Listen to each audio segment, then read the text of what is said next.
خاتو ناگیهان ژنێک بەتوانە ژنێک قەڵەم جوان ژنێک هەوڵی ئەیە بۆ ژن ژیان ئازادی ژنێک هەوڵی ئەیە کە ژنانی هەر چوار پارچی کوردستان یەک ئامانجی هەبێ یەک خزمەت بکە یەک تواناکانیان یەک بخەن تا بتوانین سەرکەوتنی زیاتر بۆ کوردستان هەبێت لە ڕووی ژنەلۆژیوانێ قەڵەمێکی جوانی هەبوو دانیشتەکانمان زیاتر لە باسی لە چالاکیەکانی ئەکرد کە هیچی بە دوور نەبوو لە خزمەت بۆ ژن و ژیان من نازانم لێرە زۆر دڵتەنگم بۆ ئەوەی کە لە دەستدانێکی ژنێکی ئاوا بەتوانە کە بەڕاستی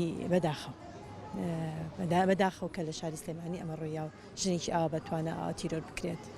بەس تیرۆرکردنی خات و زیلان نییە بە تیرۆرکردنی قەڵەمێکی جوان ژنان بەگشتی ئەمە دوژمنانی کوردە ئەیانەوێت ئەو هەوڵانی ژن ئەیکەن یاخود لە کوردستانە ئەکرێت دوژمنانی کورد ئەمە بکەن هینایژمە بەستێکی کەنیە بێگومان بە تیرۆرکردنی خات و ناگیهان ئەمە کۆتایی نایەت ژن لە هەوڵی خۆیەتی کورد لە هەوڵی خۆیەتی بۆی کە سەر بە خۆی بەدەست بێنێ